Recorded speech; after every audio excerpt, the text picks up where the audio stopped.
TGIF. Sun's out as we wrap up the week, and happy Passover and Easter weekend to the celebrants out there. From the KUOW newsroom, this is Seattle Now. I'm Paige Browning with the roundup of today's top stories. It's Friday, April 3rd. A Friday flurry of lawsuits to start the show. Conservative activist group Let's Go Washington is gearing up to sue the Secretary of State's office about the so-called millionaire's tax. State government reporter Sarah Mises-Tan has more. The constitutionality of the tax, which was signed into law just earlier this week, continues to be challenged. The group put forward a petition for a referendum on the law. That would essentially freeze its implementation until voters had a chance to weigh in at the ballot box. But written into the law was a clause that said the tax could not be subject to a referendum. Now the group is filing a lawsuit saying this barring of a referendum is unconstitutional. The group is also simultaneously moving forward on a process to file an initiative to repeal the income tax, another option that voters could see on their ballots as soon as this November. This lawsuit follows another filed by former Attorney General Rob McKenna, which alleges the tax goes against Washington's Constitution. In Olympia, I'm Sarah Mises-Tan. A second lawsuit to report. President Trump wants to create a national list of eligible voters and bar ballots from being mailed to anyone who isn't on it. Washington's Attorney General is co-leading a lawsuit to block that order. More from KNKX reporter Freddie Monarez. Trump says his order would curb fraud in vote-by-mail elections. He's asking states to turn over their voter lists and is threatening to withhold funding for governments that don't comply. Washington State Attorney General Nick Brown says that mail-in voting is safe, legal, and used by many people, including the president himself. States have the power to control how they conduct elections.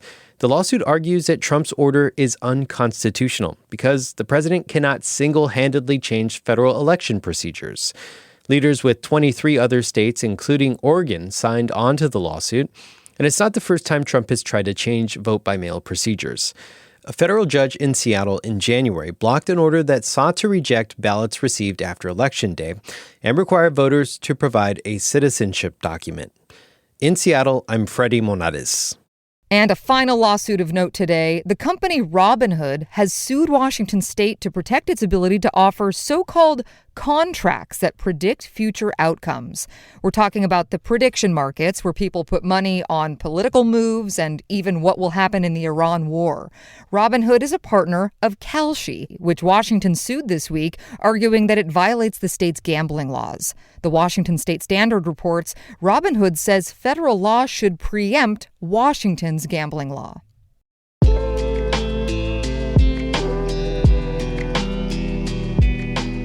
Seattle and Kent police have temporarily shut down their license plate readers. They're seeking a fix to comply with a new state law. Amy Radel has more.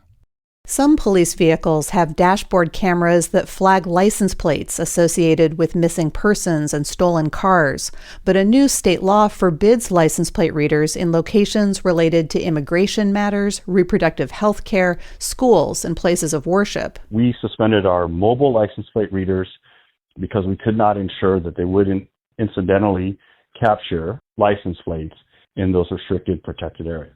That's Kent Police Chief Rafael Padilla. He says Kent still has fixed cameras made by Flock, but they can't use the vehicle systems made by Axon for now. I've been in conversations with the heads of both the two major vendors, the CEOs, and they are committed to finding a solution, whether it be geofencing locations or setting up other protective parameters. In Seattle, City Council member Bob Kettle says the city has also suspended the automated license plate readers in its vehicles. First thing is working with Axon to ascertain, what is, within the art of the possible from a technology point of view. He says the suspension makes sense, but will hinder police work in the meantime. A Seattle police spokesperson said officers are typing license plate numbers manually, which provides the same results, just much slower.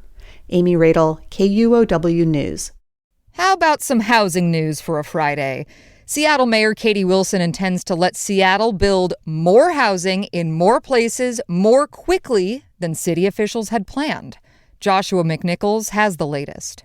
The mayor says the current version of the city's comprehensive growth plan doesn't go far enough. It restricts construction of new apartment buildings to major roadways. The current plan anticipates upzoning within half a block of frequent transit lines. I think that's pretty stingy. Wilson wants more apartment buildings on quieter side streets, farther from the traffic and pollution. And exactly what that looks like, whether that's a couple blocks or, a 5-minute walk, a 10-minute walk, can be a matter for discussion. Critics have fought upzoning in many neighborhoods. One major concern is the potential loss of street trees. Planning begins this year, and Wilson wants the new rules finalized in 2027. Joshua McNichols, KUOW News. In education, a University of Washington professor says he's been fired as director of UW's Middle East Center. The Seattle Times reports Arya Fani says he was let go after sending 2 emails to his department's listserv criticizing the U.S.-Israeli attacks on Iran. Fani wrote that Israel's committing acts of terrorism and that he considered Zionism, quote, cancerous. Fani told The Times his supervisor cited those statements when he was terminated, but a university spokesperson declined to comment on the firing. Fani remains on faculty as an associate professor in the UW's Jackson School of International Studies. Over at Seattle University, they have a new interim president. Steven Sundborg assumed the role on April 1st. He takes over from Eduardo Peñalver, who left to become president of Georgetown University. Sundborg might sound familiar. He was the school's previous president for 24 years and will serve until the SU board appoints a permanent president.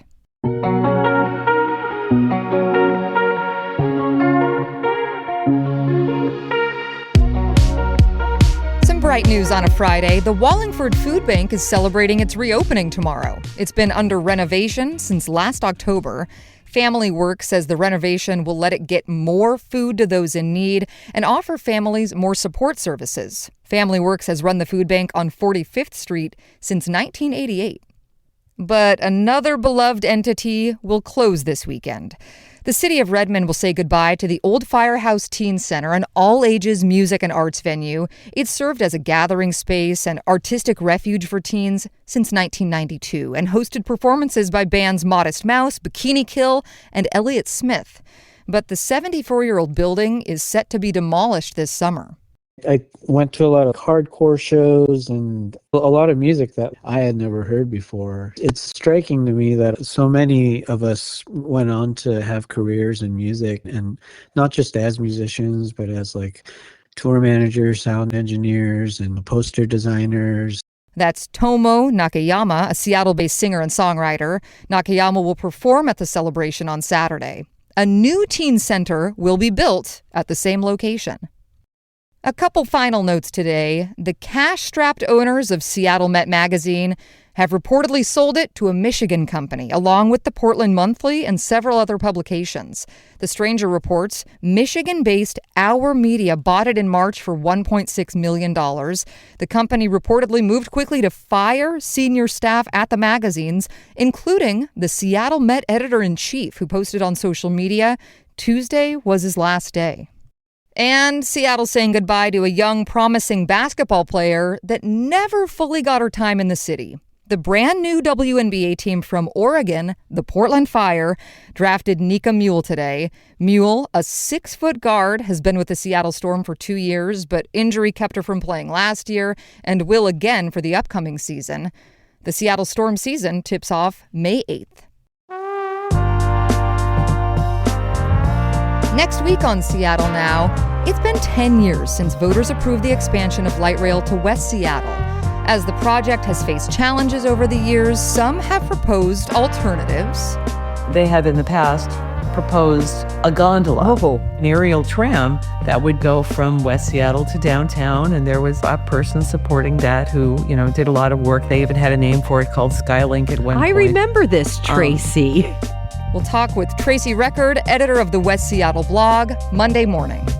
That's all for today from the KUOW Newsroom in Seattle. Our producer's Andy Hurst, and I'm Paige Browning. Seattle Now and KUOW are members of the NPR network. Thanks for listening, and I hope you have a great weekend.